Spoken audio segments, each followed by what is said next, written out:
All right, everybody, it's finally time to do our first Jack Wolf knife review. Saw this at the Blade Show, kind of glanced at them, but I was sort of on my way out. I'd already bought the Benchmade Shootout, so I didn't bother getting one, and then I really kind of regretted it. And so he did a drop, I think on the 16th, and I didn't get the color I want, so I'll be curious to see how this looks, but I was able to get one. So go watch my prelude video. I'll put a link somewhere up here in the upper corner. Let's get a little more light here. Boom. And then a little more. Yeah, a little bit helps. And I did a prelude video I'll put up in the upper corner there. I'll try to remember to link that in, of why I was getting this and kind of what his whole thing is. So these knives are designed by, I think his name is Ben something. And his whole thing is modern interpretations of timeless designs. And I talked a little bit about, I've got my case and my two GECs and your traditional quality, well, these two quality, this one hit or miss, but this one in particular is quality, pocket knives. And then how, there are companies that do a modern interpretation of that. You've got your APTA from, whatchamacallit, from Rough Rider with Micarta and VG10 steel. And then you've got to step up with your Lion steel sheep's foot Barlow with titanium and carbon fiber. And then you got a more of a drop or spear point slip joint that's got, an integrated pocket clip here. So it goes away and there's no hot spot. And it's an integral, meaning this is a solid piece of billet aluminum that they mill out. And this right here is actually part of the housing. It's all one piece. Notice there's no seam on the end. This is one solid piece. So these are modern interpretations of a timeless, more of your traditional styles with modern materials and design language. This guy takes it to a whole nother level. So let's take a look at it. So nice enough box, got a little write-up, blah, blah, blah. Ben Belk, Benjamin Belk, owner-operator. Met him very briefly, literally for a minute, and then I moved on. Should have spent more time with him. But he's got a bunch of slip joints. This is his first foray into a locking design. Now, he doesn't manufacture these himself. He designs the knives, and then the manufacturing is done by, I believe, Riat. Riat is in China, and they are a wicked good knife manufacturer. Don't sit there going, oh, China, America made the best, America, whatever. China's cranking out iPads and iPhones and other quality items these days, and they are cranking out some really good knives, especially a company like Riat. Another one is Reich. Reich is who Microtech is now using and outsourcing some of his manufacturing to. Why? Because he can't make a knife for less than $1,000, or he can make it for $380 by having one of the Chinese companies do it. And they are making it up to his standards. So what this guy does is he designs all this stuff in AutoCAD, sends the plans to them, tells them, here's what I need you to make it of, here's the tolerances, here's the design, here's how I want it to work, here's the materials. They'll make prototypes, send it to him, he plays with them, maybe he has other people helping him test them, makes tweaks into the design change and stuff, and then when it's eventually up to his standards and says, yes, this is what I'm going to sell, then he orders a bunch and then does a drop and sells them. And they're highly collectible. I don't care about collecting knives. I mean, I have a bunch in my collection, but I'm not buying them for, purposes of just having them. I carry my knives, some more than others. Some I have just because I think they're neat, but I'll use these and they're going to get scratched up and whatever. And I know some people are like, oh, you're taking it out of the package. That's a Great Eastern cutlery. You shouldn't do that. You destroy the value. I don't care. I use my knives. So anyway. Very nice cloth. I get a little, whatever, they call that a tog, whatever. Goes in the can, don't need it, don't care about it. But a really nice microfiber, and that is pretty. It's also a lot lighter than I thought it would be. I mean, you look at it, it's, kind of the size of the case. The case weighs not double, but not far off of double. That's a lot of titanium. And then some carbon fiber. Look at that carbon fiber. It has I don't know if the camera's picking it up, but it's got depth to it. It shimmers, right there. Very cool. The pink is not too obtrusive. It's this weird camo with just a little bit of pink details with the milled 3D titanium pocket clip and a titanium backspacer, titanium everywhere else, and an S90V blade. It's a clip point with a really deep, high, what is that? Damn, I can't even talk today. I'm just so mesmerized by the knife. Hollow grind. So behind the edge, I forget the exact specs. It is so thin behind the edge. So this is going to be an incredible slicer, nice stabby point. It is a front flipper, which you got to hold kind of just right. Some people will reach around, and I guess that doesn't work either. So as a front flipper, I'm honestly not a fan of front flippers. They work, but I feel like sometimes you have to give them a bit more of a flick to get them going. And I'm normally not a fan of reverse flick, just because I think most people do it because they think it looks cool. You know, you can fight me on that, whatever, but I think most people do it because they like to be like, I'm a reverse flick guy. Like they want to be known as that guy because they think it looks cool to present a knife by going, as opposed to just, you know, opening the knife and cutting open your Amazon package and putting it away. Whatever. However, I will say that from that design perspective, for someone who's not really awesome at a Spidey flick, because I don't sit there practicing like the guys that do. They practice their Spidey flick like they practice their butterfly knives and whatever. But for someone who's not really a fan of it, to just pick up this knife and just out of the gate flick it and it just works, I can't argue with that. I mean, that's a pretty damn good design that it just, you don't have to do anything really special. Just grab it and flick it and off it goes. That swedge, when you feel it this way, it doesn't feel like it's that grabby. I think it has to do with the fact that there's enough of a lip there, because with this hollow grind, if that was flat and they just put that fuller in there, there wouldn't be much to grab on. But because this is thin up to that edge, and so this edge here sticks out a little more proud, it's at a higher level. It's not just the going in and catching it. It's because this side of the fuller here is actually physically lower than the top. Like your finger just sort of instinctively, if you pick up the knife and you just flick it, it just grabs it. Same thing with the thumb here. You feel like your thumb's going to slide off. Like, well, I can't get my nail down in there. It doesn't need to. It just hooks your thumb, not in an abrasive way, and it just rolls out. I will say this is very smooth. The detent doesn't feel all that strong, but it's not coming out on its own. So, S90V, really nice. The carbon fiber, I love the adjustable pivot, although there's a little bit of blade flex, but there is no wiggle in that. Blade centering is absolutely perfect. That is perfect blade centering. Very light. The dimensions here, we've got a blade that's about 3.3, 3.4, somewhere in that range. The part that's got the hollow grind is right at the 3-inch mark, but you're losing about, I don't know, 3/16 of an inch for the sharpening choil. So your cutting edge is about a little over 2 3/4. So you're right in that range, just a tad over that. Overall length is a little over 7 1/4. So it's right in that perfect EDC size. Very comfortable. This is called the Gunslinger. Probably should have mentioned that up front. It's the Jack Wolf Knives Gunslinger. So it's an older pattern with these modern design elements, but looks kind of like a rifle stock. I like that you have the adjustable pivot. You can take it apart and clean it. Or if it got loose and you needed to tighten it to get rid of any blade wiggle, unlike your more traditional knives, the blade wiggle is what it is. And unless you want to repeen it and then have to refinish the bolsters, you really don't have any way to adjust that.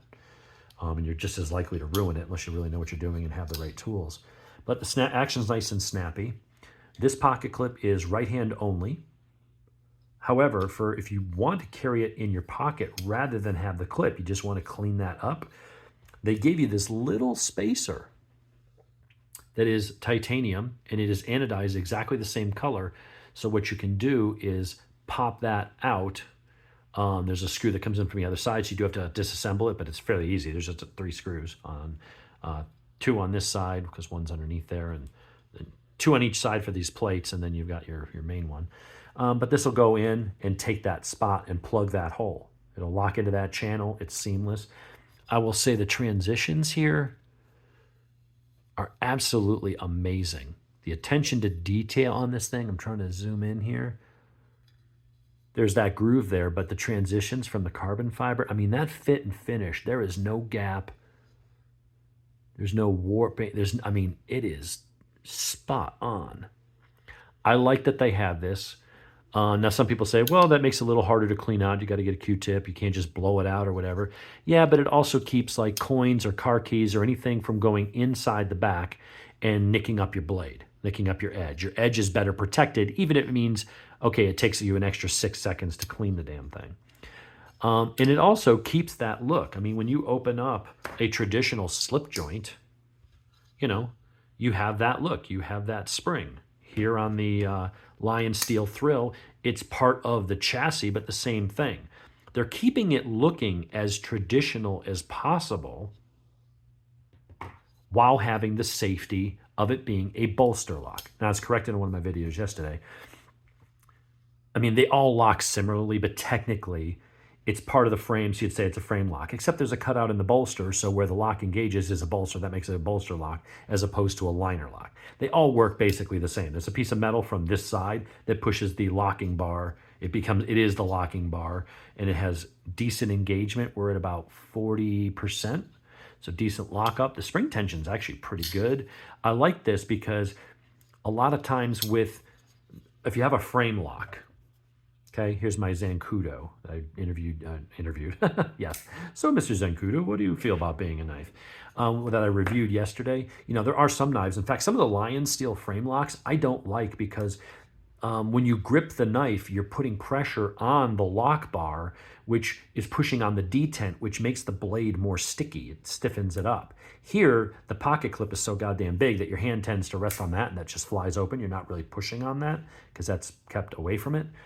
And I kind of like that here in that you have that protecting. So when you're gripping it, you're not putting any pressure on the lock bar, on that detent that's pushing against the blade. So you're not creating additional friction.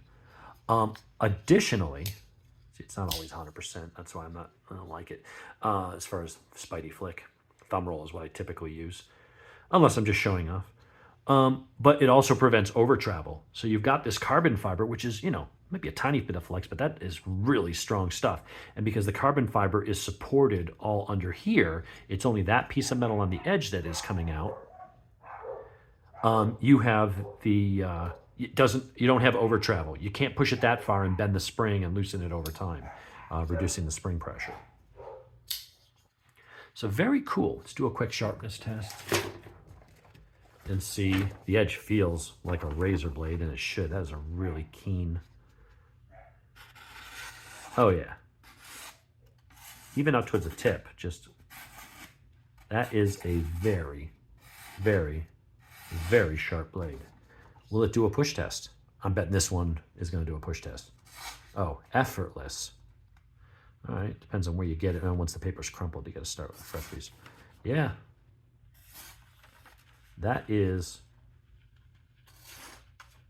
That's a really, really nice factory edge. I may still strop it just to make sure there's no burrs, but I mean, honestly, when it's that sharp, it really doesn't need it. So very, very nice. They had them in different colors. This is the only model he has that locks. And while I do like traditional knives, I tend not to carry these much because while they are cool and they're sharp and they're neat knives, I'm always like, well, what if I had to stab it into something and it closes up? Whoa, thank God for the half stop. There's a good example. I was just playing with it saying, oh yeah, what if it closes? And that half stop, all of a sudden the spring went wham and went right towards my finger. Luckily it stopped. But that's the problem I have with slip joints. Now, if you live in a country or a state that doesn't allow you to carry a locking knife because they don't trust you, that you won't go out and start stabbing little old ladies for their purses, I get that. Here in America, we have some freedom, so we're allowed to carry locking knives in most places. And for me, I see it more as a safety thing. I know that they portray it as, well, it's an offensive weapon. I always view a lock as a safety item. And so while as much as I like these, I tend to not carry my slip joints as often because if I've got like one of those real tough heat sealed security packages from like Home Depot, you're buying a 10 millimeter socket because you're always losing your 10 millimeter socket. They just vanish into some nexus of the universe. and you go and buy another set of sockets or something, and you're trying to stab through that package. I've had knives almost close on my finger, and so for me, sorry about the dogs barking. It's just impossible to get through a goddamn. Of course, nobody tells the dogs to shut up. So anyway, that's what we've got here. So I think it's great. It's that timeless design. It's all the things that I love about these knives. The craftsmanship, the materials, that sort of old school pattern, but you've got that modern flair that just makes it a little bit nicer to use, the one-handed opening, one-handed clothing, and then having that safety of being able to get in there and do something without fear of that thing snapping on your fingers. You know, if you have that close on your fingers, you got little tendons and nerves. You can mess your finger up. You can mess up your hand by a knife closing on your hand. You can say, well, what are you stabbing into? Well, sometimes things need stabbing. I don't know what, but I've had it happen to me a couple times where I've given myself a nice little cut or nearly gave myself a really bad cut. But that is going to be a joy to use, and that is going to make it very high into my rotation. It's sharp as shit. It's S90V, which is a great, fantastic steel. Should hold an edge forever. Yeah, it can be a little bit harder to sharpen, but you know what? I've got the electric Work Sharp, the Ken Onion edition with the different belts. I can bring that up to a nice keen edge and strop it if I were to dull it out. But I'm also not the kind of person that sits there cutting 900 pieces of cardboard in a row, you know? So a factory edge, for me, tends to last a year or two. Especially on a knife like that. My Swiss Army knives, if I'm using them, yeah, those are kind of soft and they'll need to be touched up more. But ball bearings, cage ball bearings, titanium, carbon fiber, S90V, these aren't cheap. They're hard to get. You got to be out. You got to be on your game and be on the drop when they say they're selling at 3 o'clock on Blade HQ on Friday. You better be there at 2:59, hitting refresh, getting ready to put it into your cart because the collectors are going to gobble them up. I got one. I'm going to use it. It's going to get scratched up and nicked up over time. Don't care. It's a $350 knife. Yeah, but it's meant to be used. And I think that that's a great, beautiful kind of conversation starter for your fellow knife nerds. And it's just the right size. And it's light. It's nice. That's a really cool knife. Put it up size-wise against a Zancudo, which is a nice little $35 pocket knife. We'll put it up for a quick size comparison with the Thrill. You can see it here with the Apta. You can see it here with the Lion Steel, their version of a Barlow. You know, it's a little bigger than some, but it's right in that range. It's a nice. It's what your wife tells you. It's a good size. That's exactly what that is.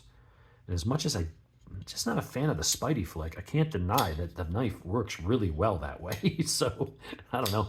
Maybe the problem with the Spidey flick is it's only really conducive to some knives. I know you can sit there and try and practice. To me, I'm not going to practice. It either works a certain way or it doesn't. And if I have to sit there and go, okay, I got to hold the knife this way, make sure my finger's there, I have just enough pressure so that I'm not putting pressure on the lock, but then I'm also not enough pressure to where it wants to spin out of my hand. I mean, I was able to just open this up and go boom, and I was like, oh, I didn't have to learn it. So that's cool. For someone like me that's not a fan of that, and it just lends itself to that, you know, maybe I'll be more of a fan of it with this particular knife. It doesn't work so well on these other ones. But that is the Jack Wolf Gunslinger in S90V. I have a feeling I'm going to be getting some more Jack Wolf knives. So anyway, hope you enjoyed. Hit like and subscribe. I got someone calling me to interrupt me. So we'll talk to you guys later.